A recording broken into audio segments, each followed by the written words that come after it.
Siang Dokter Regi sebagai narasumber. Dok, Selamat izin siang. Dok, Ya, saya menggantikan Ibu Heni Dok, ya, karena ini lagi ada rapat Pak Kadis, jadi oke. saya menggantikan sementara Dok. Peserta kita pada saat sampai sekarang baru ada 4 peserta saja Dok. Ya. Jadi, kita mau langsung mulai dari peserta, atau bagaimana? Eh, ini aja, saya presentasi dulu aja. Ya? Heeh, istilahnya refreshing ilmu dulu, baru nanti presentasi kasus yang mau dikonsulkan. Boleh Dok. Oke, Heeh, saya persilakan Dokter. oke. Selamat siang buat teman-teman yang saat ini bisa mengikuti webinar hari ini. Perkenalkan, nama saya Dr. Regi Harapan Baringin, SPA. Kebetulan saya saat ini bertugas di RSUD Sudarso. Oh ya, terdengar ya suara saya ya? Dok, jelas. Jelas ya? Oke.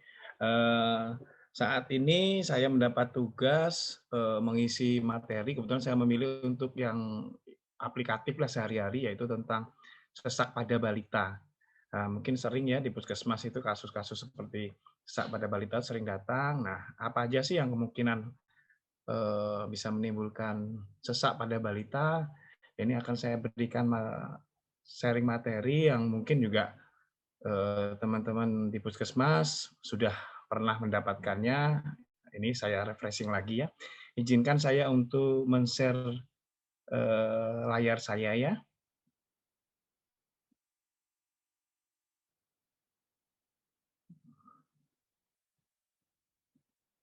Oke.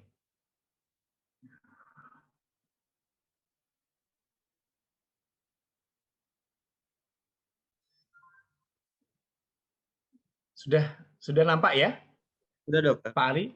Sudah. Jelas di layar? Sudah ya? Jelas Dok. Oke. Sebelum saya mulai, saya mengucapkan selamat menjalankan ibadah puasa untuk teman-teman kita yang Muslim. Semoga dapat menjalaninya penuh selama 1 bulan dan selalu diberikan kesehatan. Oke, bisa kita mulai ya? Walaupun cuma sedikit, semoga bisa lebih bermanfaat ya, atau nanti bisa sambil menunggu teman-teman yang lain. Ya, saya saat ini akan memberikan materi mengenai sesak napas atau kesulitan bernapas pada balita. Nah, kalau ada pasien datang, terutama balita, itu datang dengan keluhan sesak napas, memang akan menjadi kesulitan kita untuk menganamnesis. Nah, pada anak biasanya cenderung kita anamnesis melalui aloanamnesis atau melalui orang tuanya. Nah, apa aja sih yang perlu ditanyakan? Kalau datang dengan sesak, pasti biasanya didahului dengan batuk, ya, batuk dengan kesulitan bernapas. Nah, kita di anamnesis, lalu kita tanyakan dia sudah berapa lama batuknya, terus sesak napasnya mulai kapan, kemudian pola batuknya gimana, pada malam hari kah, atau terus-menerus, kemudian kita tanyakan jangan lupa faktor pencetus dari batuknya itu. Kemudian ada beberapa batuk yang dia whooping ya, sampai batuknya itu nggak berhenti sampai muntah. Nah, selain itu kita juga jangan lupa untuk menanyakan mengenai kontak dengan penderita TB ada tidak di rumahnya, orang dewasa atau orang tua terutama yang batuk-batuk lama. Nah, kemudian juga ditanyakan lagi gejala lain seperti demam, ada pilek, kemudian adanya keluhan bising atau mengik. Juga jangan lupa ini riwayat tersedak, karena kalau ada keluhan sesak napas yang mendadak pada anak, pada balita, ya, terutama yang di bawah 2-3 tahun itu paling sering karena aspirasi atau tersedak. Nah, itu jangan lupa ditanyakan. Kemudian ada tidak riwayat infeksi HIV pada keluarga maupun pada si anak. Juga, nah yang paling penting lagi, riwayat imunisasi seperti BCG, DPT, campak, dan HIV. Juga ditanyakan juga mengenai riwayat atopi atau alergi pada si anak dan pada keluarga. Nah, apa aja dalam pemeriksaan fisik tadi anamnesis itu sudah ditanyakan semua. Kemudian selanjutnya kita harus melakukan pemeriksaan fisik. Kita cari pemeriksaan fisik yang menunjang ke arah diagnosa kita. Ya, mulai dari yang umum kita lihat ada sianosis tidak, sianosis sentral atau perifer, kemudian ada si anak kelihatan merintih atau granting, kemudian pernapasan cuping hidung ada atau tidak, atau wheezing, ada stridor.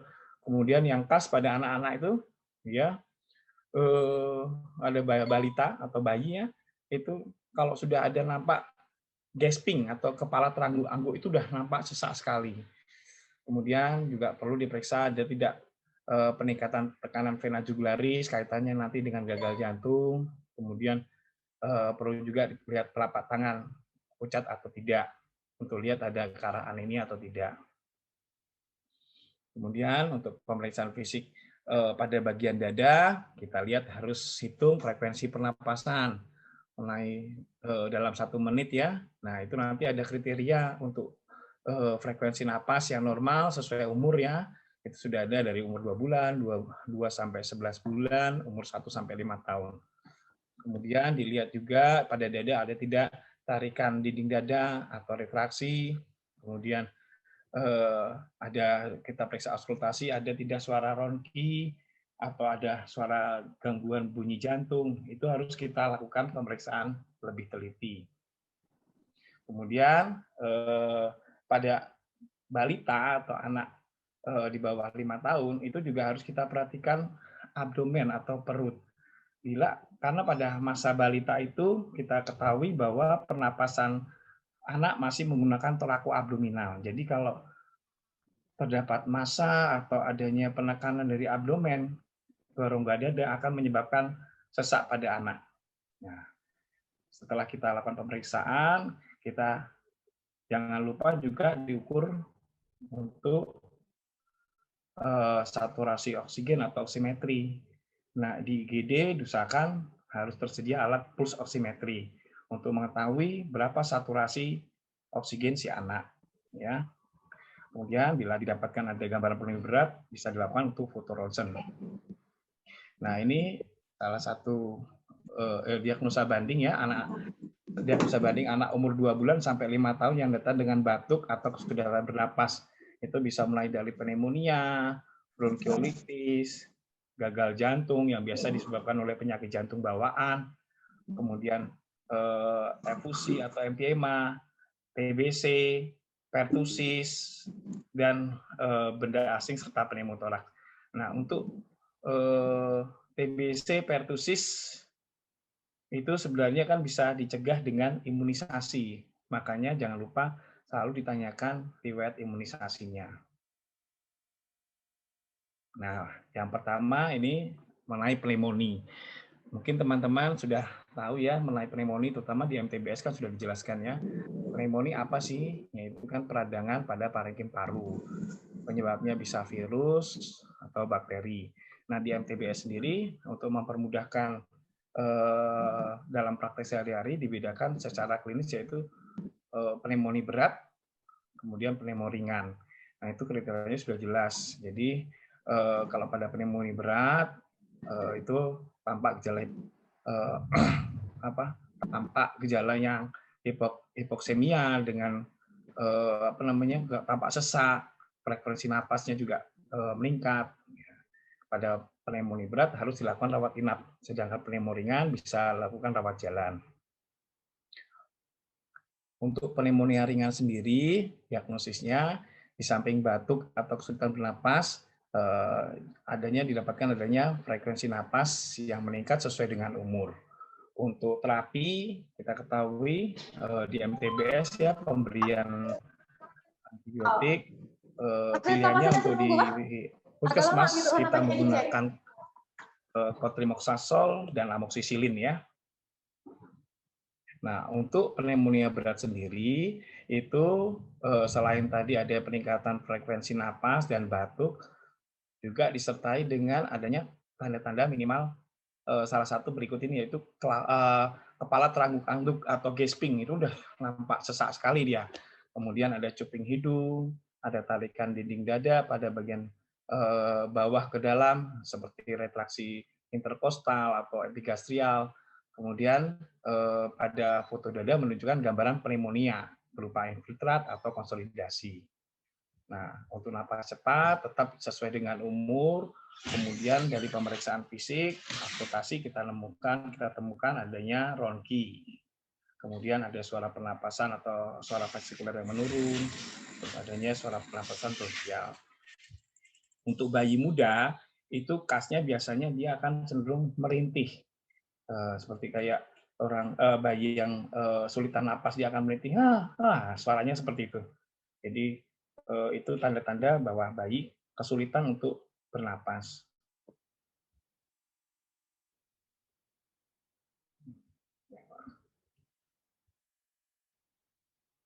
Kemudian untuk pneumonia yang berat, pada keadaan yang sangat berat bisa sampai disertai dengan kejang, sianosis, dan bisa sampai distres pernapasan.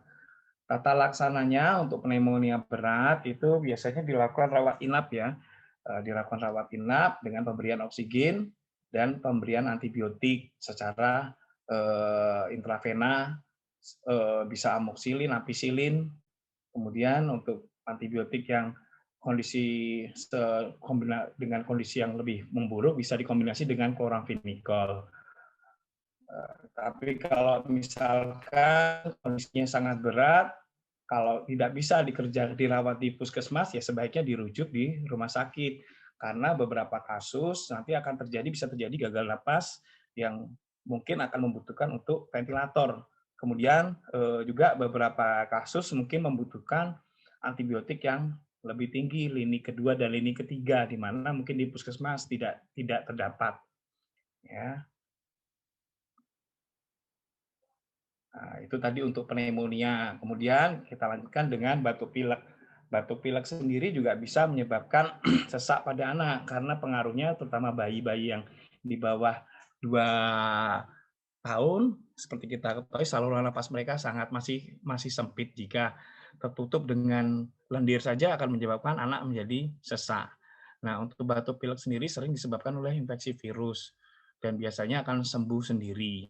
Kalau penyebabnya kita ketahui karena virus, ya tidak perlu diberikan antibiotik, cukup perawatan suportif. Yang penting nutrisinya, kemudian untuk bayi-bayi di bawah setahun ASI tetap harus diberikan. Untuk diagnosis batuk pilek, biasanya gejalanya hanya batuk pilek, bernapas lewat mulut karena sumbatan dari hidung, dan bisa disertai demam. Dan biasanya tidak ditemukan gejala atau tanda napas cepat, tarikan di dada, atau tidur waktu anak dalam keadaan tenang, karena sumbatannya di atas ya. Bising bisa ditemukan karena ada sumbatan dari lendir. Tata laksananya seperti saya sampaikan, tidak perlu antibiotik. Kalau kita yakin itu penyebabnya karena virus, ya cukup nutrisinya diperbaiki, dan bila demam bisa diberikan obat penurun panas atau paracetamol. Nah, lanjut untuk kondisi dengan bising. Nah, beberapa kasus anak datang dengan sesak, kadang disertai dengan bising. Bising itu sendiri merupakan suara frekuensi tinggi yang nyaring yang terdengar saat ekspirasi. Jadi kalau ronki, ya kalau kita pemeriksaan fisik, ronki itu terdengar di saat inspirasi, sedangkan di akhir inspirasi, sedangkan bising itu terdengar saat akhir dari saat ekspirasi. Ya. Jadi jangan salah. Kalau kita dengarnya saat ekspirasi itu bising, biasanya terdengar mengik ya, kayak ngik-ngik suara mengik.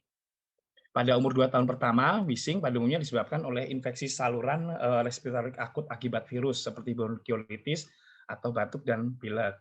Nah, untuk pendiagnosanya tetap kita melalui tahapan-tahapan mulai dari anamnesis dan pemeriksaan fisik serta bila diperlukan pemeriksaan penunjang.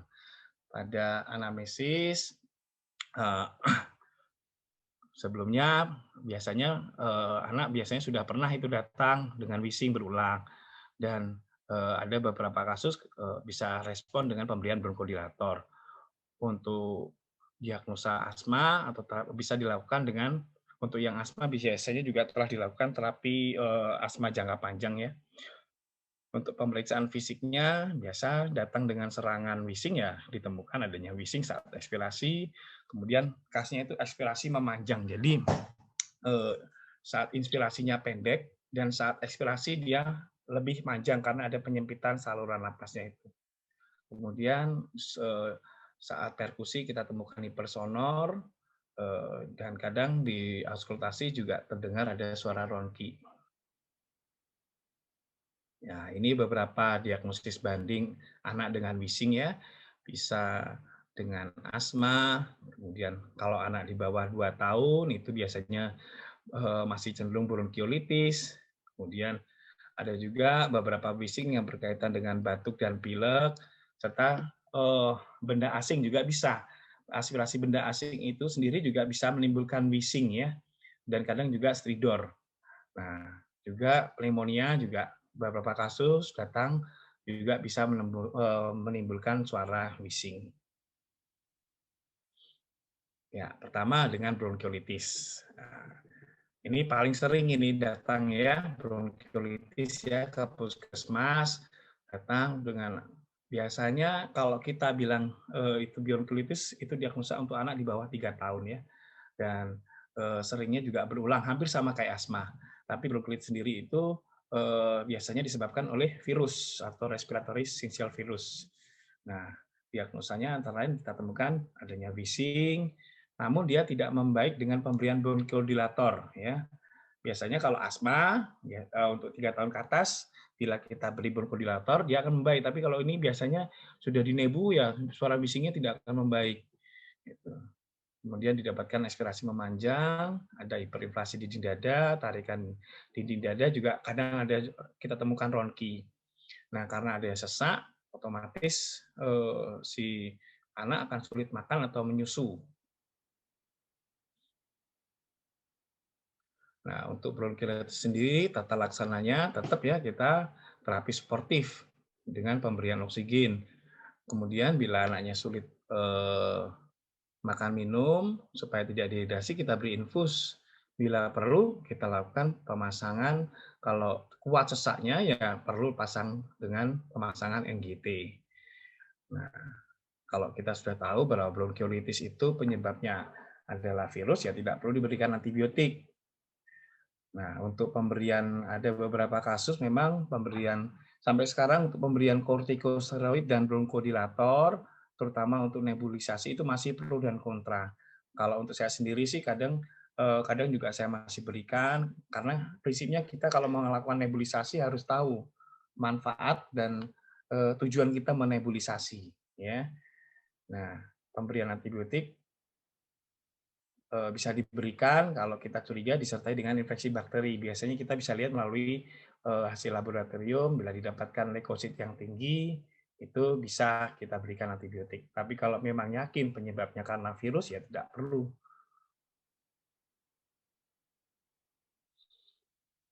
Selanjutnya dengan asma. Nah, ini juga di puskesmas sering anak datang dengan asma ya. Asma adalah keadaan inflamasi kronik dengan penyempitan saluran pernapas yang reversibel.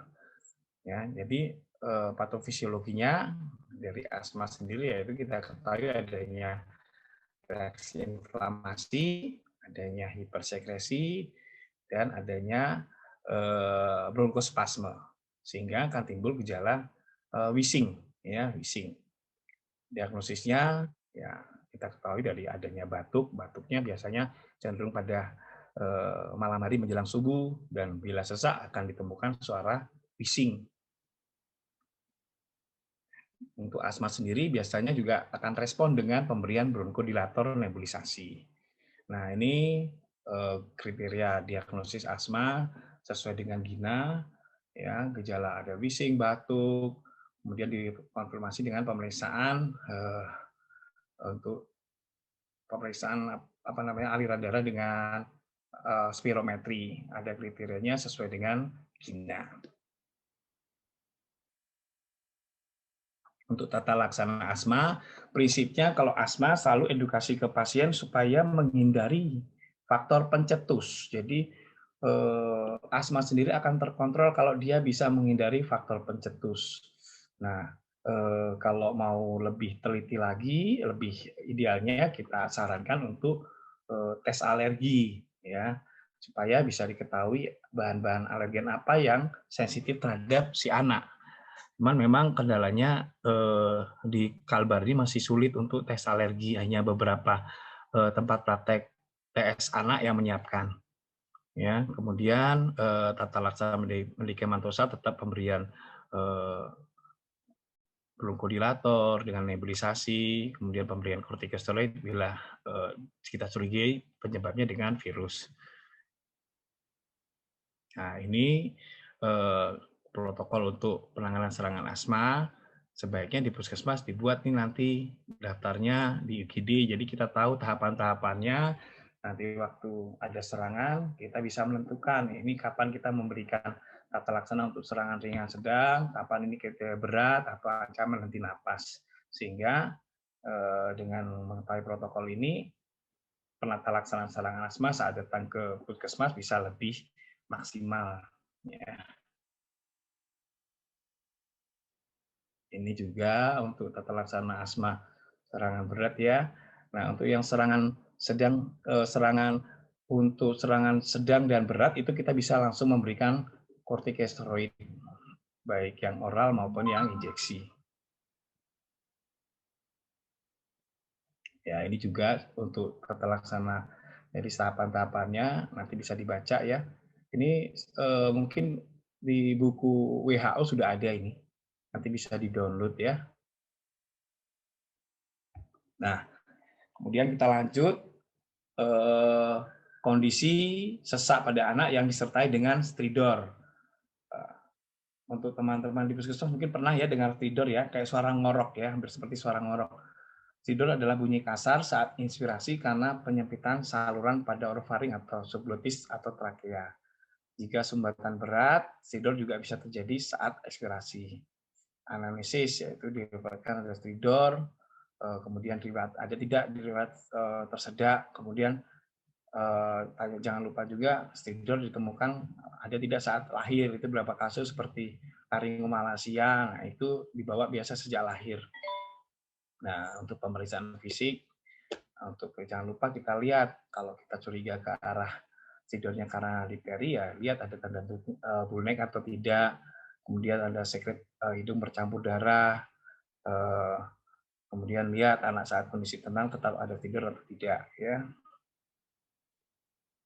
Nah, ini beberapa kondisi yang disertai dengan stridor, bisa Crohn atau laringitis, kemudian abses di retrofaringeal, bisa juga karena benda asing atau ini tersedak ya, bisa juga karena difteri, dan bisa juga karena kelainan bawaan, laringomalacia itu juga akan bunyi stridor yang kadang sulit hilang.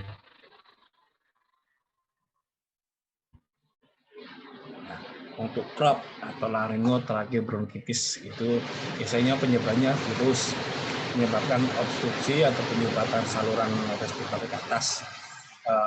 Jika berat bisa menyebabkan mengancam juga karena si balita ini, si anak ini akan sulit bernapas. Ya. Untuk CROP ringan ditandai dengan demam, suara serak, batuk menggonggong, tidur yang enak banget karena bisa. Kalau yang berat, tidur akan terdengar walaupun anak tenang dan napas cepat serta adanya tarikan di dada. Untuk tata laksananya tetap ya kita harus nutrisi yang penting, dietnya kalau yang berat bisa dilakukan pemberian steroid dan pemberian epinefrin. Untuk antibiotik karena penyebabnya virus biasanya tidak kita berikan. Kemudian difteri sendiri infeksi saluran pernapasan atas atau nasofaring menyebabkan dia akan jadi penyumbatan ya. Biasanya atasnya itu punya gambaran bullneck. Ini pada difteri jangan lupa ditanyakan, sering kelupaan itu, tanyakan riwayat imunisasinya. Beberapa kasus yang kita temukan memang pasien belum pernah melakukan imunisasi dari saat dari umur 2 bulan itu dia belum pernah mendapatkan. Jadi selalu kita anamnesis itu jangan lupa. Ya. Nah, ini gambarannya ya. Ini gambaran bullneck-nya. Kemudian kita lihat di taringnya gambaran adanya pembesaran oksin dengan pseudomembrannya. Misalnya ini kalau kita swab itu mudah ke darah. Tata laksananya dengan pemberian antitoksin, difteri, pemberian antibiotik penicillin protein, tetap usahakan pertahankan jalan nafas, jangan sampai ada sumbatan. Pada kasus yang berat, ya kita perlu melakukan tracheostomi dengan konsul THT. Jadi mungkin kalau untuk kasus difteri sendiri, kalau yang sudah derajat sampai ke sedang atau berat, atau bahkan malah sudah langsung dirujuk ya dari puskesmas karena sangat infeksius. Biasanya kita rawat di tempat isolasi. Ya, lanjut. Kondisi batuk, kondisi sesak karena batuk kronik. Apa sih sebenarnya batuk kronik? Batuk kronik sendiri adalah batuk yang berlangsung 3 minggu atau lebih. Nah, tetap untuk pendiagnosanya sekali lagi kita mulai dengan anamnesis, kita tanyakan namanya batuk, kemudian cenderung kapan malam hari, kemudian frekuensi batuknya saat kapan apa siang, pagi atau malam, ada tidak keluhan berat badan, disertai bising atau tidak. Jangan lupa juga kontak dengan terlibat PDA positif juga ditanyakan. Kemudian dari pemeriksaan fisik, tetap kita periksa ada demam yang tidak, berapa lama demamnya, kemudian pagi, juga isinya kita lihat isi buruk, kemudian dari pemeriksaan fisik ada bising atau tidak, kemudian ada arah gagal napas, terus beberapa kasus yang kita lihat ada juga pendarahan subkonjungtiva. Nah, ini diagnosa banding untuk batuk kronik ya, bisa dengan TBC, nya kemudian asma, tidak asing, pertusis, bisa juga dengan HIV, bronkiolitis dan nafas paru. Ya, ini sekarang dengan pertusis.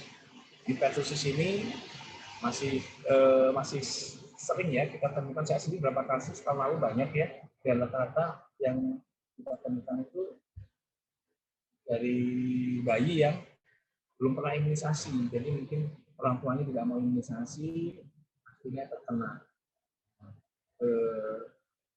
Masa inkubasinya sekitar 7 sampai 10 hari, biasanya diawali dengan batuk pilek, kemudian mulai batuknya keras sekali, whooping cough ya, jadi panjang batuknya, dan ada suara tarikan napas panjang, kemudian batuk-batuk, keras sekali whooping cough.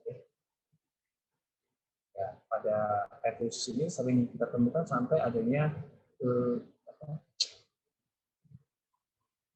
pendarahan subkonjungtiva karena batuk yang panjang menyebabkan tekanan meningkat di bola mata.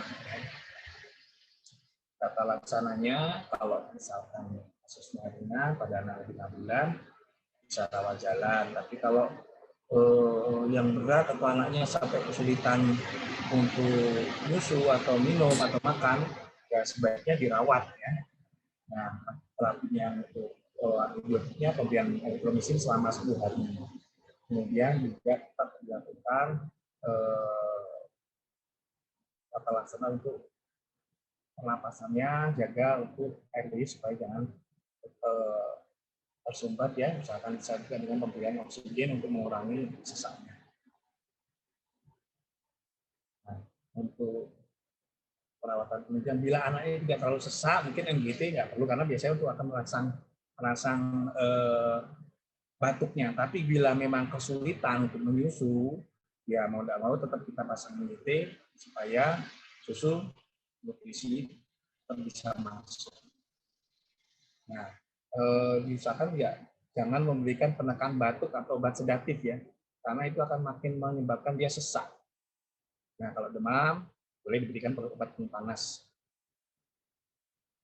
untuk komplikasi pertusis sendiri bisa pneumonia, bisa kejang, sampai bisa juga jadi gizi kurang. Nah, juga tadi saya bilang perdarahan subkonjungtiva atau bisa terjadi epistaxis juga.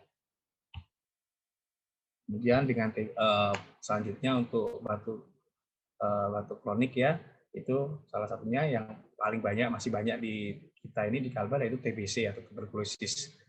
Nah, untuk anak-anak pendiagnosaan TBC tetap masih kita menggunakan, untuk memperoleh masih menggunakan scoring TB. Jadi dalam scoring TB itu selalu kita ingat tahapannya mulai dari anamnesis, pemeriksaan fisik, dan pemeriksaan penunjang. Nah, dari anamnesis, dari scoring TB itu selalu kita tanyakan ada batuk tidak, sudah berapa lama, ya. Kemudian demamnya, kemudian ada tidak penurunan berat badan sampai atau biasanya ibunya kas tuh berat badannya selalu tidak naik dan mulai cenderung turun, anaknya malas makan. Dan yang paling utama lagi, jangan lupa menanyakan mengenai riwayat kontak dengan pasien TB paru dewasa, ya. Kemudian selanjutnya pada pemeriksaan fisik yang mendukung untuk TBC, yaitu ada tidak pemeriksaan, ada ditemukan pembesaran kelenjar limfa di leher, aksila, kemudian ada tidak dengan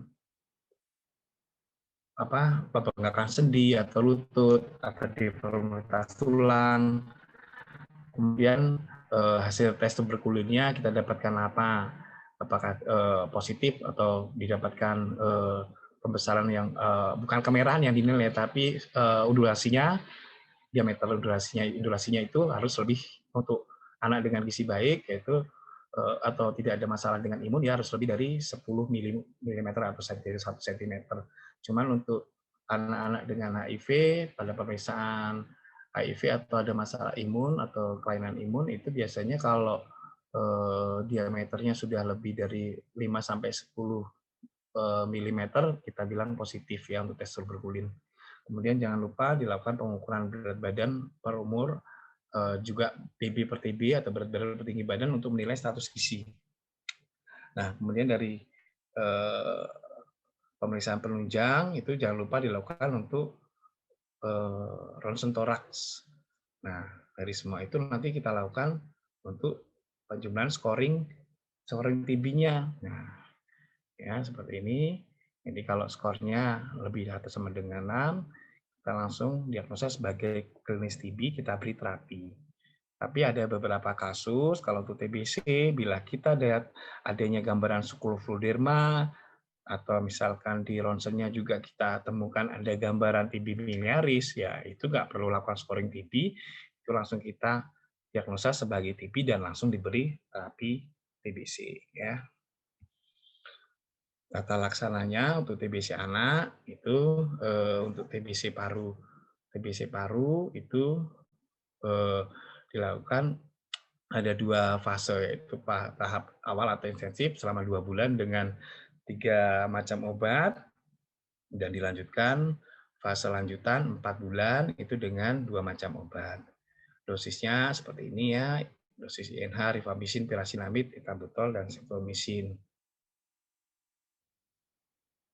Kemudian untuk yang terbaru ini mungkin di puskesmas sudah ada ya sediaan supaya tidak menyulitkan atau mempermudah pemberian obat, itu ada sediaan namanya fixed dose combination atau FDC. Nah, itu lebih mudah pemberiannya karena dalam satu tablet itu sudah berisi 3 macam atau 2 macam obat, tinggal dilarutkan ke dalam air.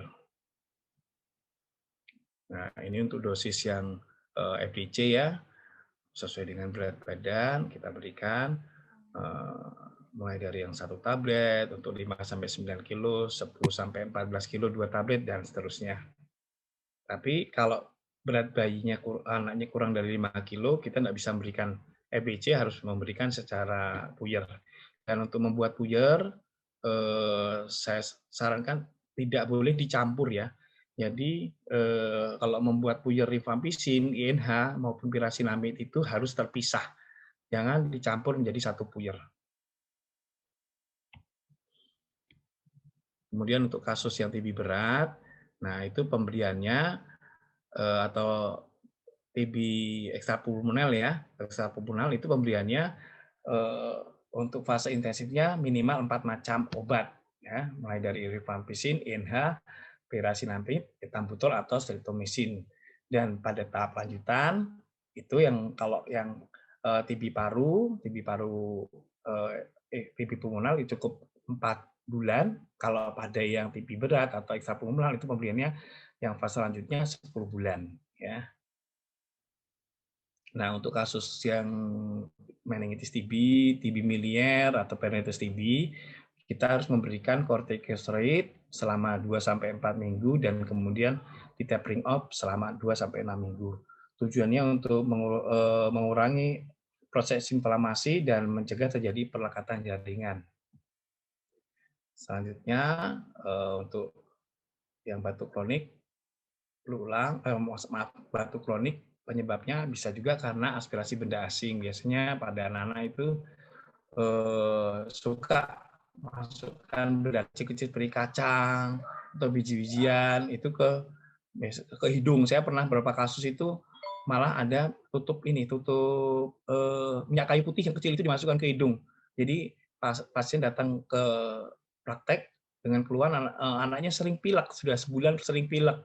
Nah, sekali diperiksa ternyata di hidungnya ada benda tutup botol minyak kayu putih itu. Jadi ya mau tidak mau kita harus keluarkan benda asing itu supaya tidak menjadi sumber infeksi ya. Nah, untuk aspirasi benda asing biasanya keluhannya kalau yang sampai ke saluran napas paru ya, saluran napas yang di dekat paru atau trakea gitu biasanya tiba-tiba sesak, apalagi kalau udah sampai ke paru langsung kasnya itu kalau kita temukan anak dengan yang tadinya bagus orang tua bilang terus tiba-tiba sesak ya biasanya karena aspirasi. Nah,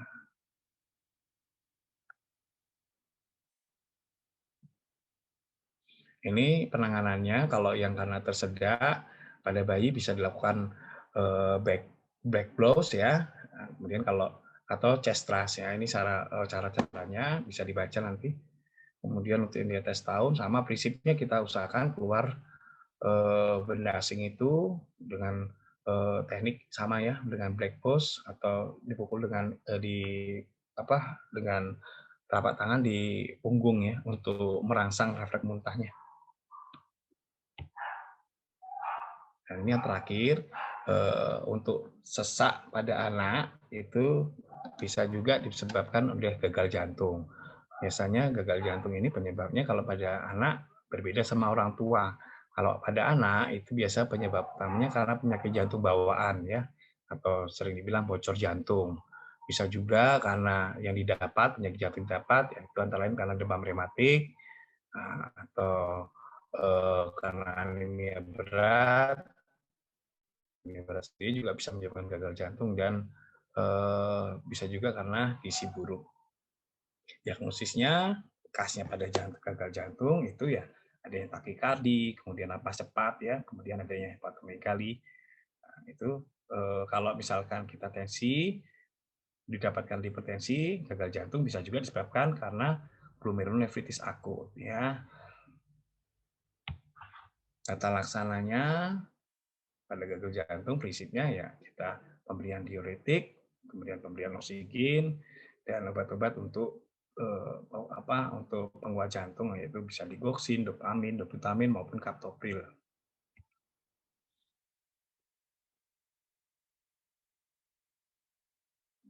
Untuk perawatan penunjangnya prinsipnya mengurangi ya pencarian intravena supaya beban jantung tidak semakin berat. Dan pada pasien-pasien gagal jantung usahakan jangan sampai demam karena demam sendiri itu bisa menyebabkan memperberat gagal jantungnya ya. Jadi jangan lupa pemberian paracetamol. Mungkin itu aja bahan dari saya. Memang untuk sesak napas sendiri sebenarnya penyebabnya bisa dari luar paru, tapi saat ini sih yang kita bahas yang sering datang ke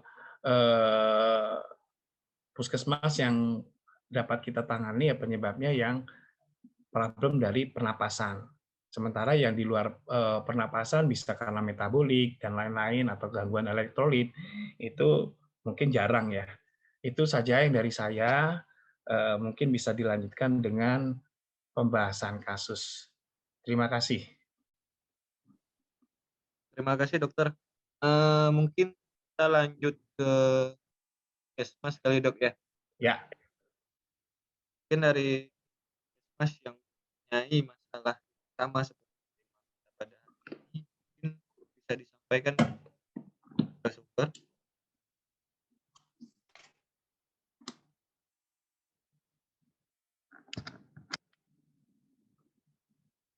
Nggak ada.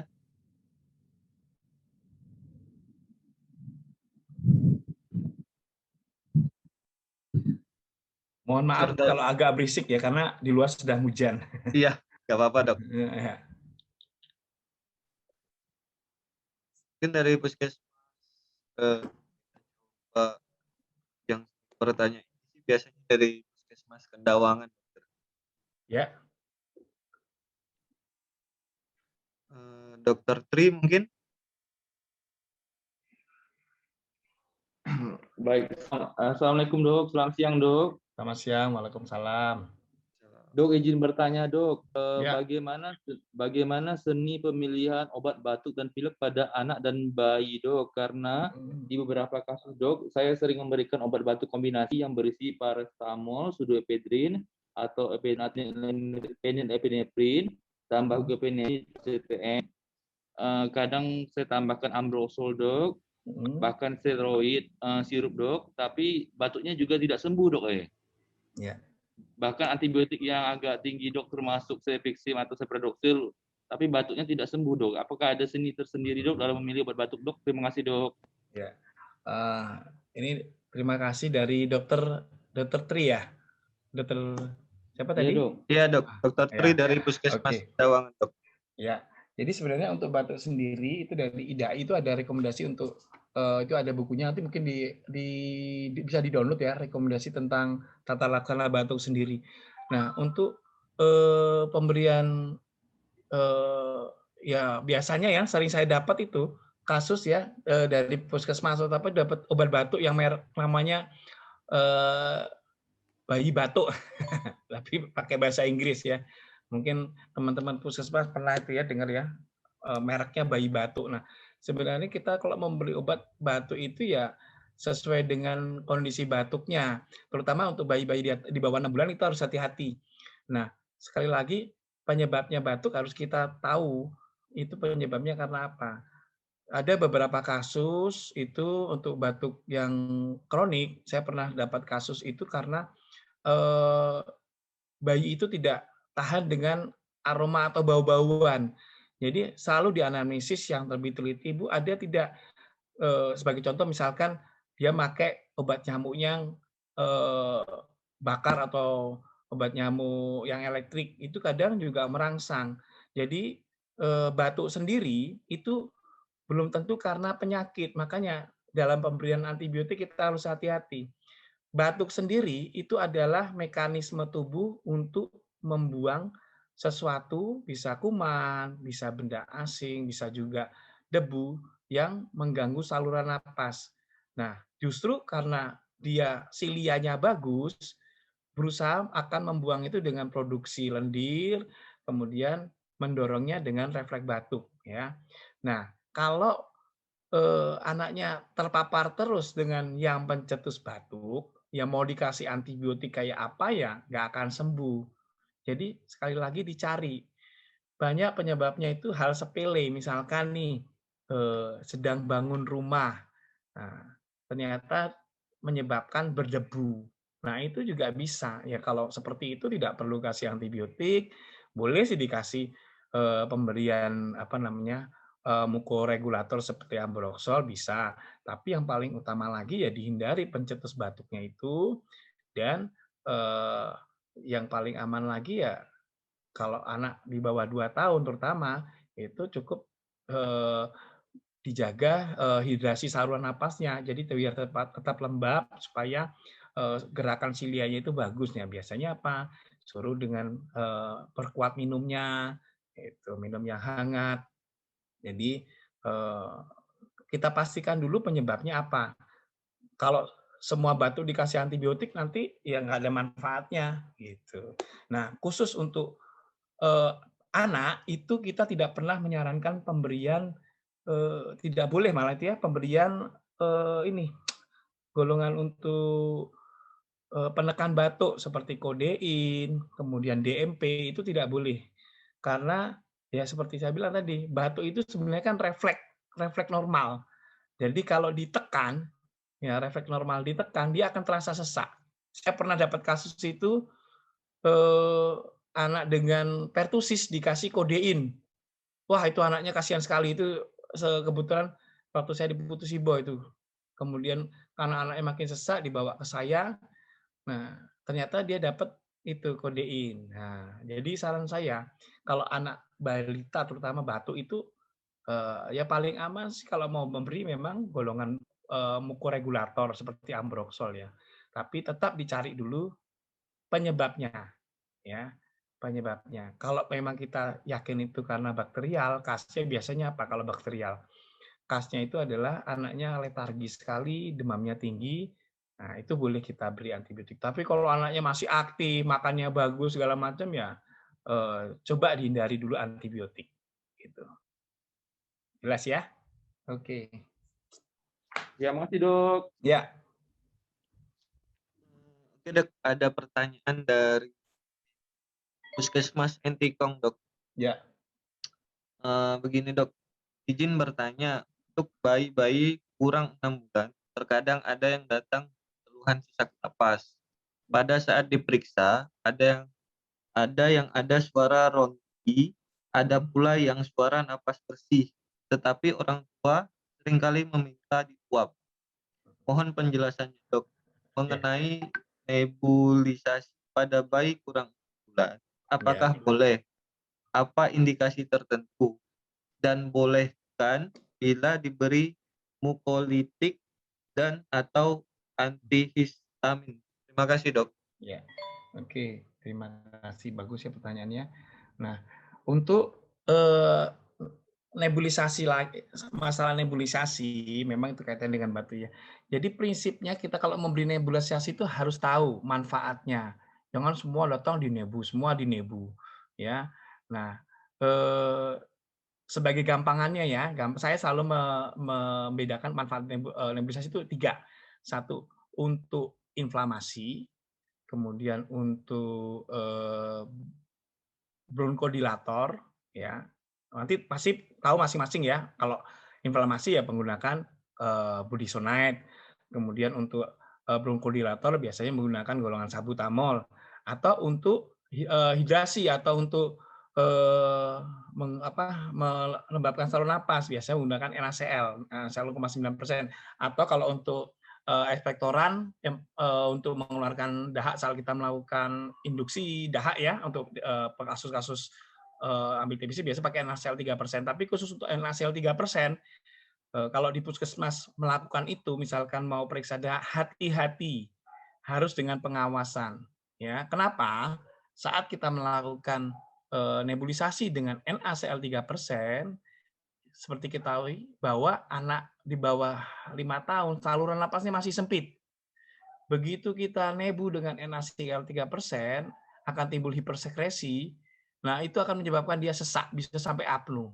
Ya, jadi harus hati-hati, jangan dinebu dengan NaCl 3%, terus ditinggal untuk mengerjakan yang lain. Jangan, ditunggu. Makanya kalau pelatihan-pelatihan induksi sputum itu kan jelas kelihatan ditunggu oleh dokternya atau perawat saat nebulisasi. Cuman sekali lagi di era pandemi ini kan harus hati-hati ya, itu kan pemberian aerosol. Nah, dalam saat melakukan nebulisasi tetap kita harus jaga, apalagi sekarang lagi masa Covid, ya usahakan yang melakukan nebulisasi itu menggunakan APD yang sesuai. Bila tidak menggunakan masker, kemudian jangan lupa cuci tangan, ya kalau perlu ya menggunakan face shield. Nah, Kalau memang kita takut atau misalkan nggak kurang yakin, saya biasanya kalau nebulisasi bisa orang tuanya diajarin, nah, nanti orang tuanya melakukan. Tapi kita bisa pantau dari jarak jauh. Nah, untuk manfaat nebulisasi seperti tadi saya bilang kan untuk inflamasi, bronkodilator, atau untuk hidrasi atau untuk melancarkan sirkuit. Nah, itu kita nilai fungsinya untuk apa. Kalau pada anak itu tidak kita temukan wheezing, terutama untuk kasus bronkiolitis, biasanya kalau di bawah 2 tahun itu belum kita bisa bilang asma, biasanya kasusnya bronkiolitis. Nah, itu biasanya pro dan kontra ya untuk pemberian bronkodilator. Tapi kalau tidak ada wheezing, karena batuk aja, kalau untuk ronki, biasanya kan kita temukan ronki itu berarti pneumonia. Ya kalau pneumonia prinsipnya terapinya adalah, kalau pneumonia paling banyak bakterial ya antibiotik. Paling kalau mau nebulisasi boleh dengan NaCl, fungsinya untuk hidrasi ya, saluran napasnya biar lebih kelembapannya lebih bagus. Jadi untuk melancarkan silia. Tapi kalau pneumonia dikasih bronkodilator ya nggak ada manfaatnya. Kemudian kalau kasus bronkiolitis itu bisa masih pro dan kontra dalam hal pemberian antiinflamasi maupun bronkodilator. Tapi secara teori untuk pemberian bronkodilator kalau pada bronkiolitis itu nggak ada manfaatnya, karena pada bronkiolitis itu yang tersumbat, yang menyempit itu bronchiolusnya, sedangkan bronkodilator itu bekerjanya di otot polos atau pada bronkus yang ada otot polosnya, makanya istilahnya bronkospasme. Jadi kalau dikasih bronkodilator nggak ada manfaatnya. Nah, untuk pemberian antihistamin, kemudian mukolitik, kalau antihistamin di bawah 6 bulan harus hati-hati. Biasa disarankan memang di atas 6 bulan, cuman juga nggak ada manfaatnya. Karena pada antihistamin efeknya adalah akan menyebabkan dia terjadi mengeringkan ya, mengeringkan saluran napas. Nah, padahal tujuan kita kan kalau anak batuk, saluran napas itu harus dilembabkan supaya silianya itu bekerja dengan baik. Makanya dinebu dengan NaCl. Beri antihistamin akan menyebabkan dia kering. Makanya kadang jadinya tenggorokan jadi kering. Kita bisa coba kadang kalau dengan minum antihistamin jadi kering. Nah, kemudian kalau pemberian mukolitik, saya rasa nggak ada masalah sepanjang kayak pemberian ambroxol, ya fungsinya sebenarnya untuk memberikan sekresi ke saluran napas supaya silia bekerja baik dalam membuang dalam batuk ya, membuang benda asing atau kuman yang ada di saluran napas. Mungkin itu dari saya. Jadi tidak semua dari batuk, semua batuk ya dinebu gitu. Jadi kita lihat dulu penyebabnya. Ya. Mungkin ada yang lain, Puskesmas, karena waktunya masih lumayan lama. Ada kasus tidak? Mungkin ada kasus yang mau dipresentasikan? Ya, dipersilakan Puskesmas mungkin mempunyai kasus.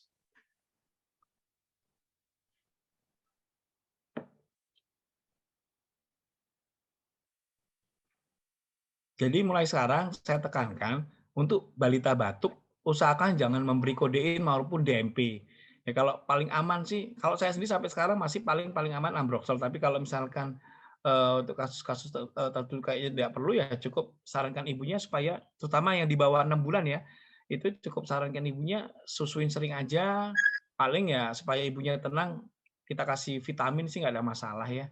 Cuman untuk DMP, kodein itu tidak boleh.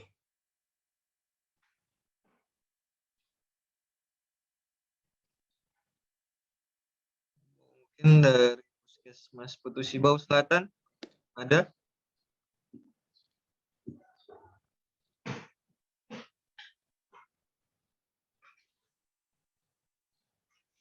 Puskesmas Putus Sibau Selatan siapa ya? Dokter Heni kah? Di sini sebentar. Dokter siapa? Kalau Putus Sibau Utara ya, Dokter Heni ya. Saya lama di Putus Sibau soalnya.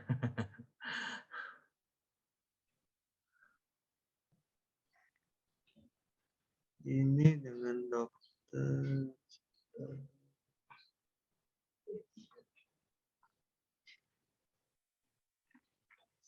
Putus Sibau Selatan dengan Dokter Mega Heksana Devi, Dok. Oh, Dokter Mega ya, ya. Ya, Dok. Mungkin dokter dari Puskesmas Putus Sibau Selatan. Dari RSUD Semital, dari RSU Semital. Rumah sakit baru ya, Semital ya. Ada pertanyaan mungkin atau dari Putus Sibau Utara? Dok, ini ada pertanyaan dari Puskesmas Lembah Bawang, Dok. Izin bertanya, Dok. Kapan kita melakukan pemeriksaan lebih lanjut untuk kasus pembesaran KGB leher pada anak? Oh ya, mungkin maksudnya KGB yang pada TBC ya. Jadi kasnya pada pembesaran kelenjar pada TBC itu dia sifatnya diameternya lebih dari 1 sampai 2 cm dan multiple. Jadi kalau cuma satu kita masih belum ke arah sana. Nah, biasanya kasnya itu dia tidak nyeri. Nah, kalau pada ada peradangan, misalkan lagi radang tenggorokan atau ada pembengkakan gigi, itu kelenjar di limfe di leher biasanya suka membesar, tapi biasanya nyeri dan tidak banyak atau cuma satu. Kalau pada yang curiga ke TBC, biasa multiple dan diameternya 1 sampai 2 cm. Nah, untuk membedakan apakah itu TBC atau suatu keganasan, saran kita paling awal paling tidak dilakukan ini FNAB atau fine needle aspirasi ya, diperiksa PA atau histopatologi, itu lebih akurat lagi. Mungkin itu bisa lebih memperjelas.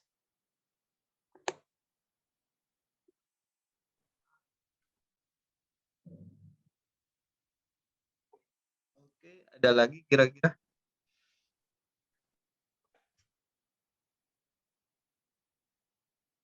Dari Dokter Clara mungkin? Puskesmas Mandor. Selamat siang, Dok. Ya, siang. Dok, selamat siang. Izin bertanya, Dok. Dok, untuk pemberian antibiotik jika kita merawat pasien anak dengan pneumonia itu antibiotik injeksi sebaiknya diberikan untuk berapa hari, Dok? Ya, terima kasih, Dok. Nah, secara teori sebenarnya untuk antibiotik idealnya adalah pemberian antibiotik itu kalau menurut PPRA ya, itu sesuai dengan kultur ya. Ya, sesuai kultur. Cuman kan kita di Kalbar ini masih susah. Jadi ada tahapannya pemberian antibiotik kita evaluasi. Jadi untuk lini pertama kita biasa evaluasi selama 3 hari untuk antibiotik. 3 hari kita lihat kalau untuk 3 hari dia membaik dengan gejala sesak berkurang, demam berkurang, kemudian makan minum bagus, 3-5 hari biasanya kita evaluasi, itu langsung kita ganti ke oral. Tapi kalau dalam 3 hari sampai 5 hari tidak ada perubahan, batuk dia masih sesaknya masih kelihatan belum berkurang, demam juga makin tinggi, nah itu baru kita ganti ke lini kedua. Nah untuk antibiotik sendiri sebenarnya pada pneumonia itu kalau pada anak dia ada kalau yang di MTBS kan, makanya saya karena ini untuk puskesmas kayak untuk lebih memudahkan saya menggunakan MTBS. Tapi kalau untuk IDAI sendiri sebenarnya ada kriteria sesuai dengan usia. Jadi nanti ada untuk usia 3 sampai 2 tahun, 3 sampai 6 bulan, 6 bulan sampai 2 tahun. Nah itu sesuai dengan antibiotik yang secara empiris pneumonia sering pada usia tersebut, nah itu diberikan antibiotik lini pertama dan lini keduanya ada tahapannya. Jadi evaluasinya antara 3 sampai 5 hari. Tapi sampai berapa lama kita memberikan antibiotik itu sekitar 10 sampai 14 hari. Ya. Jadi jangan di-stop begitu sudah tidak batuk, jangan terus di-stop cukup 5 hari. Tetap kalau mau ganti ke oral diusahakan 10 sampai 14 hari. Gitu. Ya. Oke, baik, Dok. Dok, jadi Dok, kita di sini biasanya merawat pasien dengan kecurigaan pneumonia. Ya. Terus biasa itu pasien saya sarankan rujuk, tapi karena kendala ekonomi mereka menolak rujuk. Jadi itu saya rawat. Nah, jadi saya agak pemberian antibiotiknya, Dok. Ya, Dok. Nah, cuman kan jadi di sana ada ronsen. Nggak ada, Dok. Nah, itu akan jadi masalah nanti ke dalam pengklaiman ya, pengklaiman untuk BPJS. Itu saya sudah berapa kali berdebat di forum nasional, di IDAI juga saya masalahkan karena kalau di MTBS itu kan diagnosa pneumonia kan tidak harus dengan ronsen. Nah, pokoknya ada frekuensi napas meningkat, batuk, kemudian demam itu langsung masuk ke pneumonia. Nah, Apalagi kalau ditemukan ronki, kita sebagai klinisi kan udah tahu dia sesak ronki, wah ini pneumonia. Tapi masalahnya kalau saya nggak tahu kalau di puskesmas bisa diklaim atau tidak. Kalau di rumah sakit tetap tidak bisa. Jadi tetap harus ada pemeriksaan penunjang ronsen itu untuk mendukung diagnosa pneumonia. Itu yang jadi masalah. Kalau di puskesmas sih selama ini bisa diklaim dok, kita dari Bisa diklaim gejala ya? Oh ya iya. sudah, enak, malah enak, nggak kesulitan. Kalau di rumah sakit nggak bisa, harus ada ronsen, itu yang jadi masalah terus. Oke. Baik dokter, terima kasih Ya. dok ya. Ya.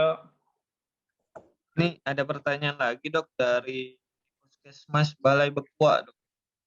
Izin bertanya dok, saya Dr. Heri dari Puskesmas Balai Bekuak. Mohon maaf dok, sinyal saya yang timbul katanya dok. Ya. Di sini ada pasien anak 13 tahun dengan pembesaran KGB dan telah didiagnosa TB kelenjar. Setelah mendapat pengobatan TB 1 bulan, benjolan KGB di leher timbul ulkus jadinya dok. Sampai sekarang pengobatan sudah masuk ke bulan 3, luka belum kering dok. Untuk tindak lanjut dari luka di leher, pasiennya bagaimana ya? Oke. Saya nggak ada gambarnya ya. Kalau lihat dari gejala itu kok saya rasa sudah masuk ke, kalau memang itu TBC masuk ke scleroderma ya. Itu berarti terapinya harus sampai 1 tahun dan usahakan konsul ke dokter bedah supaya sclerodermanya itu di eksisi ya. Jadi biar dibersihkan gitu. Kalau dibiarkan ya biasanya sulit kering itu. Saya beberapa kasus saya konsul ke dokter bedah untuk diambil biar cepat kering. Kalau balik bekuak masuk mana ya? Masuk Sanggau ya?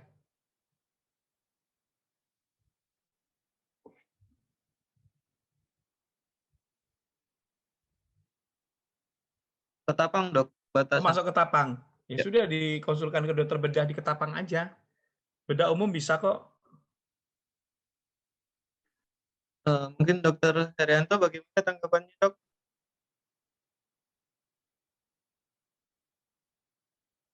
Iya, dikonsulkan aja ke dokter bedah, karena kalau memang itu TB biasanya itu scleroderma ya. Nah, biar dilakukan eksisi untuk dibersihkan ya.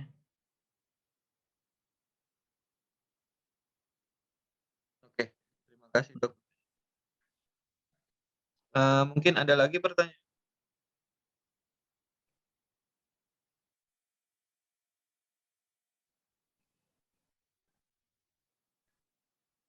Mungkin kalau tidak ada lagi pertanyaan, mungkin dokter bisa memberikan closing statement dok terkait kegiatan kita hari ini. Oke. Atau ada mungkin belum ada kasus-kasus apa? Karena saya rasa mungkin paling banyak ya kalau datang ke puskesmas itu kan dengan batuk dan sesak. Ya. Nah, kalau memang kita temukan keluhan dengan batuk atau dengan sesak napas, ya usahakan tetap kita cari dulu penyebabnya, ya atasi dulu kegawatannya, kemudian kita cari penyebabnya. Kalau untuk kasus-kasus karena asma, diusahakan cari pencetusnya. Kemudian kalau karena pertusis, nah ini paling sering itu kalau karena pertusis ya anamnesis ke orang tuanya, kalau memang tidak ada riwayat imunisasi ya supaya disarankan untuk melengkapi imunisasinya. Mungkin itu dari saran saya. Nah, jadi tetap kalau batuk sendiri bukan selalu suatu penyakit, pastikan cari penyebabnya supaya dalam penanganannya bisa lebih optimal. Mungkin itu aja dari saya. Oke, mungkin dari dokter Tri ada tanggapan lain dok? Dok, izin bertanya dok. Ya. Dok, saya pernah ketemu anak dapat pengobatan, maaf dok ya saya sebut obat, promethazine dengan guaifenesin dan atau dextromethorphan dengan promethazine dok. Ya. Kapan penggunaan obat-obat yang dengan isi seperti itu dok? Ya. Dextromethorphan dengan apa? Dengan promethazine dok, misalnya Promedic atau Prome dok. Ya, kalau promethazine itu kalau salah golongan antihistamin ya. Nah, jadi sekali lagi kalau kita mau beri obat-obatan itu harus tahu manfaatnya. Nah, tadi sudah saya tekankan pemberian dextromethorphan atau DMP pada anak itu tidak disarankan, ya, karena DMP itu kan efeknya adalah menekan batuk. Sedangkan promethazine itu kalau nggak salah golongan antihistamin ya, dan GG atau guanifacin itu ekspektoran ya. Kita tergantung fungsinya untuk apa. Kalau mau beri antihistamin memang kita curiga ada alergi boleh diberikan, tapi hati-hati untuk anak di bawah 6 bulan. Malah kalau ada beberapa jenis obat itu di apa namanya, di labelnya itu tertulis di atas 2 tahun. Jadi hati-hati kalau mau pemberian antihistamin. Sedangkan kalau guanifacin atau GG itu ya karena fungsinya ekspektoran, ya kita harus tahu tujuannya itu apa. Kalau memang batuknya batuk kering, ya jangan diberi ekspektoran, kasihan anaknya malah semakin terbatuk-batuk dia. Jadi tergantung kita tujuannya untuk apa. Kalau memang untuk mengeluarkan dahaknya ya beri ekspektoran boleh, tapi kalau untuk kasus-kasus yang karena batuk kering supaya silianya kerjanya dengan bagus ya dehidrasi boleh dengan nebulisasi dengan NaCl atau pemberian mukoregulator seperti ambroxol nggak ada masalah. Jadi sekali lagi dalam pemberian obat batuk itu harus hati-hati sesuai dengan kegunaannya. Makanya jangan digabung-gabung ya. Nah, bayangkan ada beberapa merek tuh yang tadi saya bilang merek bayi batuk ya, nggak usah merek, nggak usah. Bayi batuk itu coba dilihat labelnya itu isinya paracetamol, GG, DMP. Nah, teman-teman harus tahu isinya fungsinya apa. Anaknya nggak ada demam tetap harus minum paracetamolnya. Anaknya batuknya batuk berdahak ada DMP-nya, ya. Anaknya batuk kering ada GG-nya. Nah, tujuannya untuk apa? Kalau dikasih obat seperti itu menyiksa si anak, ya. Jadi mulai sekarang kalau mau beri obat yang campur-campur, kalau kita di batuk tidak dianjurkan itu pemberian. Itu harus hati-hati, ya. Jangan batuk semua obat batuk. Anaknya bingung nanti. Saya dikasih DMP untuk menekan batuk, satu sisi dikasih ekspektoran supaya terbatuk-batuk. Nah, ya. Jadi harus hati-hati, lihat isinya apa. Gitu. Oke?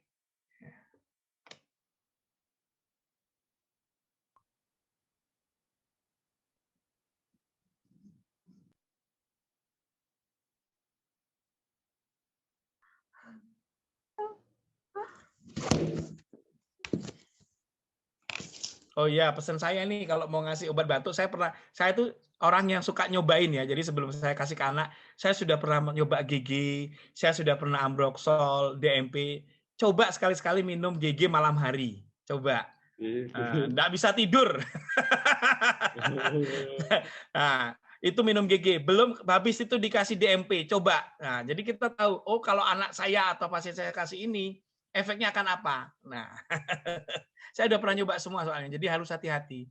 Kalau GG itu anak nggak akan bisa tidur, dia berusaha untuk batuk, padahal yang dahaknya nggak ada, apa yang mau dibatukkan gitu.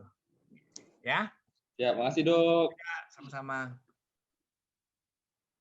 Mungkin ada lagi dari Dokter Clara mungkin dok? Oh, dok izin bertanya satu lagi dok. Ya. Dok, saya masih bingung sebenarnya untuk penggunaan antibiotik pada kasus batuk pilek dok. Di sini kasus yang saya dapatkan dok, anak yang batuk pilek, di atas demamnya di atas 38 jika tidak diberikan antibiotik, itu biasanya berujung kejang dok. Terus untuk anak-anak yang dengan kasus yang sama batuk pilek, dengan demam yang sama juga, berikan antibiotik itu bagus dok. Jadi sebenarnya pedomannya seperti apa dok ya? Apakah tergantung dengan wilayah tempat tinggal orang tersebut atau gimana? Ya, jadi gini, harus dibedakan antara batuknya dan kejangnya. Kalau anak tidak kejang, mau sepanas tinggi apapun, dia tidak akan kejang. Kalau anaknya memang tidak ada faktor risiko kejang demam. Yang jadi masalah itu, nah, terutama nih saya di ruangan juga gitu. Dok, demamnya tinggi sampai 39, dok, sampai 40, takut kejang. Sepanjang anaknya tidak ada risiko kejang demam, ya tidak akan kejang. Ya, nah, jadi bukan berarti kalau anaknya kejang, takut kejang dikasih antibiotik, enggak. Jadi kejangnya itu kita lihat dulu penyebabnya apa. Kalau memang penyebabnya karena demam, ya diatasi demamnya. Ya, nah demamnya itu penyebabnya apa dulu kita lihat. Kalau penyebabnya karena bakteri, ya kita beri antibiotik nggak masalah. Tapi kalau misalnya penyebabnya karena virus, misalkan karena pilek biasa dia demam, ya tetap atasi aja demamnya, jangan sampai di atas teorinya. Kalau kejang demam kan di atas 38,5. Tapi kalau kejangnya penyebabnya karena meningitis, ya kita beri antibiotik. Jadi harus dipisahkan. Kalau karena kita lihat demamnya itu, kejangnya itu karena demam, ya atasi dulu, jangan sampai dia demam. Tapi sekali lagi, sepanjang dia tidak ada faktor risiko kejang demam, atau tidak ada genetik kejang demam, ya mau demam tinggi kayak apa, ya tidak akan kejang gitu. Nah, dalam pemberian antibiotik, apalagi sekarang sudah ada Permenkesnya itu di PPRA itu sudah ada, dalam hal memberi antibiotik kita harus hati-hati, terus sesuai lini, apalagi nanti akan ada penetapan ke depannya bahwa untuk antibiotik di tingkat puskesmas, tingkat pustu itu ada level-levelnya. Nah, itu kita harus hati-hati supaya apa? Untuk mengurangi resistensi. Jadi jangan semua batuk ya kita kasih antibiotik, enggak. Jadi pastikan dulu penyebabnya, ya. Dan kejangnya juga dibedakan, apakah kejangnya karena demam tinggi atau karena meningitis. Jadi kalau karena meningitis ya kita kasih antibiotik gitu, ya. Ya, baik, Dok. Oke. Terima kasih, Dok. Yuk. Dok, ini ada pertanyaan lagi dari Kembayan, Dok. Oh Dok, ya. izin bertanya, pemberian politik bersama dengan sulbutamol apakah boleh, Dok? Terima kasih. Ya. Oke. Nah, ini kan kita lihat lagi, kembali lagi pemberian obatnya itu fungsinya untuk apa? Kalau pemberian mukolytik kan fungsinya untuk supaya fungsi silianya baik ya. Nah, kalau memang kita curiga ada wheezing, ya nggak ada masalah kita berikan salbutamol. Fungsi salbutamol sendiri kan sebagai bronchodilator karena ada penyempitan, terutama untuk kasus asma, ya nggak ada masalah diberikan bersamaan, ya. Gitu. Nggak apa-apa, nggak ada masalah. Ya. Terutama untuk kasus-kasus asma biasa kan diberikan salbutamol, nggak masalah. Oke. Mungkin ada lagi pertanyaannya? Waktunya sih masih 2 jam. Masih panjang ya. Masih belum ada puskesmas yang mungkin karena puasa kali ya, puasa ya. Mungkin Pada ngantuk.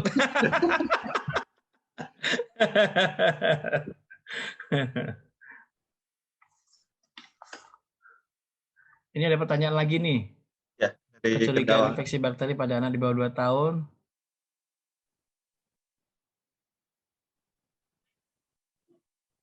Memberikan eritromisin, takutnya muntah, bahkan muntah darah. Oh ya. Oke.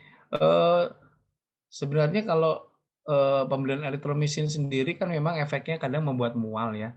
Tapi jarang, saya belum pernah tuh sampai dapat kasus sampai muntah darah. Tapi kalau sudah sampai muntah darah, itu berarti ada kasus bisa juga karena dia peradangan pada esofagusnya. Ya kalau memang efeknya sampai segitu, ya dihindari pemberian eritromisinnya karena memang kadang membuat mual. Biasanya jadi esofagitis karena asam lambung yang meningkat. Nah, saya rasa sih kalau memang dia tidak mampu dengan eritromisin, ya jangan diberikan lagi. Bisa ganti cari alternatif untuk obat lain. Nah, biasanya kalau yang curiga untuk pertusis, kalau memang eritromisin tidak bisa, ada alternatif pemberian golongan asitromisin, itu juga lebih aman, lebih mengurangi agak kurang mualnya untuk asitromisin. Tapi kalau asitromisin cukup 5 hari. Gitu.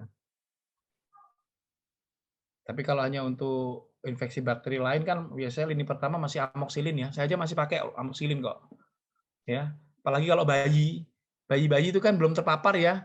Kita belum terpapar dengan antibiotik, belum dengan kuman-kuman rumah sakit, apalagi lahirnya di kampung, ya sebaiknya jangan langsung Cefixim, cukup amoxicillin lah. Ya, lini pertama. Kecuali kalau bayi kota, nah itu udah dari Jakarta, "Dok, saya dulu anak saya dikasih udah dapat Cefixim, udah dapat ini," ya mungkin boleh. Tapi kalau lahirnya di kampung, jauh dari rumah sakit, belum pernah dapat kuman-kuman rumah sakit, ya jangan langsung Cefixim lah. Gunakan yang alternatif amoxicillin masih bagus, ya.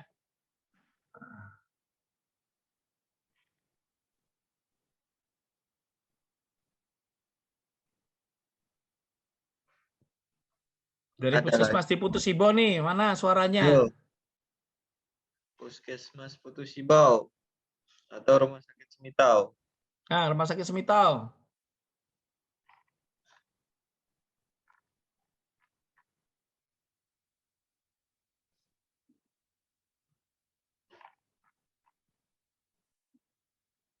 Waktu musim asap kemarin gimana? Banyak nggak kasus-kasus sesak napas?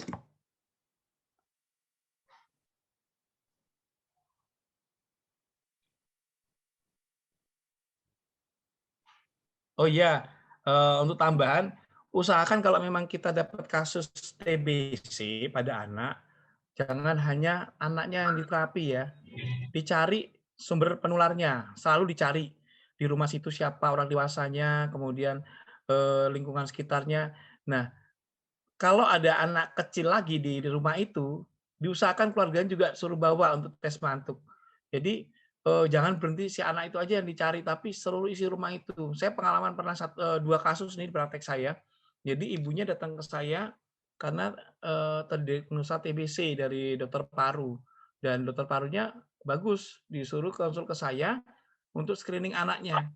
Ternyata anaknya itu 2 orang saya tes mantuk, yang paling kecil nih yang kena. Kalau yang satu udah di atas 7 tahun, anaknya gizinya bagus, kebetulan gemuk, anaknya negatif tes mantuknya. Nah, yang kecil ini saya lihat kok arahnya ke arah gizi kurang mau gizi buruk. Saya tes mantuk hasilnya positif. Akhirnya saya terapi. Itu udah dari kasus. Ada satu lagi juga apa namanya? Sama juga itu orang ibunya juga terdiagnosa TB, kemudian saya tes mantuk hasil positif. Jadi diusahakan cari sumber penularnya, jangan hanya anaknya diterapi. Gitu. Apalagi di puskesmas kan lebih mudah untuk mungkin udah dapat ya tuberkulintes dapat ya di puskesmas ya. Dapat dari dinas dapat kan? Kalau memang belum dapat, belum ada ke Sudarso aja pakai BPJS bisa untuk tes mantuk.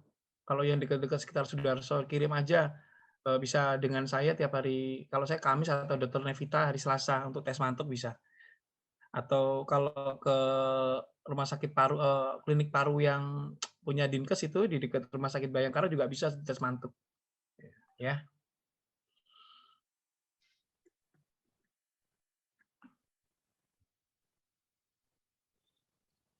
Ini ada lagi dari Dokter Fridok.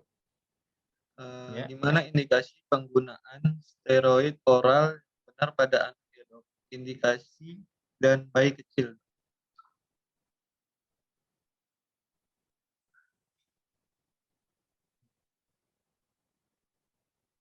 Oke. Sebenarnya untuk terapi kortikosteroid itu tidak disarankan ya untuk oral untuk pemberian pada batuk pilek, kecuali kalau kita curiga ke arah asma. Kalau asma boleh pemberian kortikosteroid, terutama kalau kita curiga penyebabnya virus, itu bisa diberikan selama 5 hari. Tapi kalau untuk pneumonia, kemudian batuk pilek, kita nggak jalankan, apalagi kalau curiganya karena bakterial, ya sebaiknya jangan menggunakan steroid. Karena bakterial sendiri kita targetnya kan imun tubuh ya, kalau diberikan steroid malah imunnya tertekan. Jadi nggak perlu. Kalau memang curiganya bakterial nggak boleh. Kalau curiganya asma, nah, itu boleh diberikan selama 5 hari bila kita curiga ke arah viral infection. Gitu. Nah ini kalau apakah saat ditemui Ronki dan Wishing. Kalau Ronki justru kita curiga Ronki saja, curiga pneumonia, jangan steroid, nggak boleh. Tapi kalau Ronki dan Wishing kemungkinan itu asma, boleh kalau kita curiganya memang karena viral. Karena kadang kalau pada kasnya yang asma itu asma, Ronkinya biasa nggak begitu jelas, yang kasnya Wishingnya gitu. Tapi kalau pneumonia pasti Ronkinya lebih jelas itu. Ya. Nah, nanti gambaran yang kasnya itu pada pemeriksaan ronsen. Kalau pada pneumonia ada gambaran infiltrat, pada asma akan terdapat gambaran ini apa namanya emfisematus atau sela iga yang melebar, ya. Itu. Jadi sekali lagi kalau karena pneumonia usahakan memang tidak boleh pakai kortikosteroid gitu. Mungkin ada yang lain? Oh ya, ini ada jawaban dari Balai Bekuak, tidak ada tuberkulintes ya. Mungkin bisa diusulkan tuh sama dinas itu. Karena kami dapat di Sudarso juga dapat dari dinas provinsi. Kalau bisa diminta ke dinas ininya kabupatennya supaya diusahakan.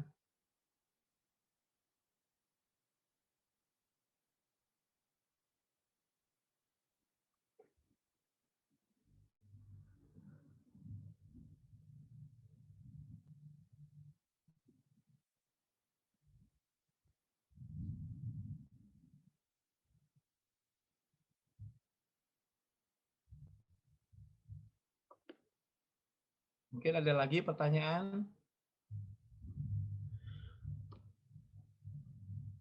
Sudah pada lapar kali ya?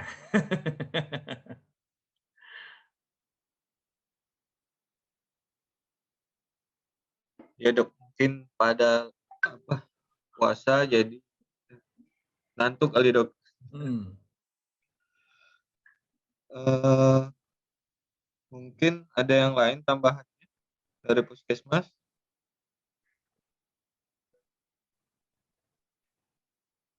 Sepertinya memang tidak ada tanggapan lagi dok, dan tidak Ya. ada kasus yang diutarakan sama puskesmas. Mungkin kita bisa close open kameranya dulu dok. Saya mau untuk dokumentasi ke Mbak Heni dok. Ya. Mungkin yang lain bisa open kameranya.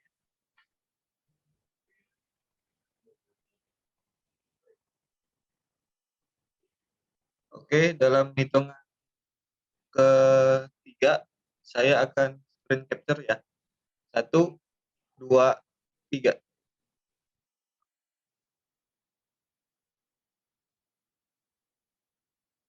Oke, terima kasih dokter.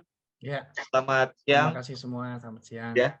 Terima kasih Dok. Mungkin usul nih kalau misalkan ada topik apa yang Ya. di puskesmas yang sering didapatkan pengen dibahas biar nanti dibuat ininya untuk berikutnya disampaikan aja ke Bu Eni ya. Jadi kira-kira kasus apa yang puskesmas yang menarik. Nah, biar nanti dibuat dulu PowerPoint teorinya. Nah, baru kita bahas. Mungkin akan lebih ini lagi lebih banyak yang apa namanya atau sudah sepakatan. Kalau sebelumnya kalau nggak salah kemarin gitu ya. Kasus apa gitu. Ya, betul dok. Nah, ini dibalik. Karena kemarin kita udah menggunakan skema seperti itu dan tidak ada puskesmas yang menyampaikan kasus dok. Jadi kita rubah. Oh, rubah. Iya. Jadi dari narasumber yang Ya. menyampaikan kasus. Ya sudah, nggak apa-apa kalau mau kayak gini. Saya lebih suka kasus-kasus yang memang ini aplikatif ya. Kalau misalnya kasus yang sampai masalah metabolik segala macam kan toh di puskesmas juga nggak bisa ditangani. Jadi mungkin kedepannya nanti ya tetap kita pilih kasus-kasus yang di puskesmas. Mungkin nanti kayak masalah imunisasi, masalah tumbuh kembang. Nah, nanti berikutnya mungkin akan saya ke arah sana yang lebih inilah terutama masalah tumbuh kembang ya. Tumbuh kembang itu kan kalau di puskesmas terutama untuk masalah perkembangan banyak yang masih bingung. Nanti berikutnya kita akan ini bertahap yang lebih aplikatif lah gitu. Ya. Dok, ini masih ada yang bertanya dok. Apa tuh? Apakah masih boleh bertanya dok? Untuk bayi di bawah 6 bulan dengan batuk dan pilek juga, apakah tidak apa-apa diberi antihistamin dok? Ya, jadi seperti saya bilang bahwa kalau pemberian antihistamin itu batasannya itu 6 bulan ya, di atas 6 bulan. Tapi kalau di beberapa label kayak setrisin itu malah disarankan di atas 2 tahun. Nah, kalau mau memberikan obat-obat golongan seperti itu ya sebaiknya hati-hati.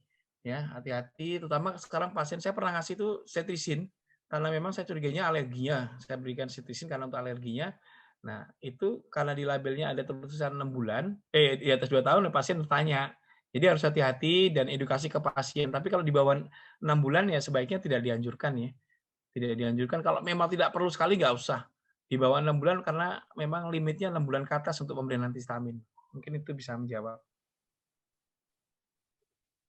Mungkin ada tanggapan dari Mas. Kemudian untuk batuk pileknya cukup itu aja dehidrasi. Tapi kalau udah di atas tahun kan boleh kita kasih madu. Tapi kalau di bawah 1 tahun, hindari madu. Sering pasien menanyakan kan, dok boleh nggak anak saya dikasih madu gitu. Nah, batasannya 1 tahun. Kalau di bawah setahun sebaiknya jangan pakai madu. Ya cukup diberi susu hangat, diperbanyak frekuensi nyusunya supaya hidrasinya bagus untuk pernapasannya. Ya, oke. Itu ya. Masih ada lagi? Belum kita close?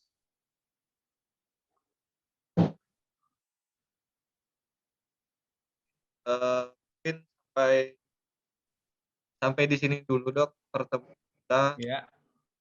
Semoga bermanfaat pertemuan hari ini dan ilmu-ilmunya bisa diterapkan di Ya. Oke, saya akhiri. Assalamualaikum warahmatullahi wabarakatuh. Terima kasih dokter. Terima kasih. Waalaikumsalam. Izin saya live ya. Ya, Dok. Terima kasih, Dok. Oke, ya sampai ketemu kembali.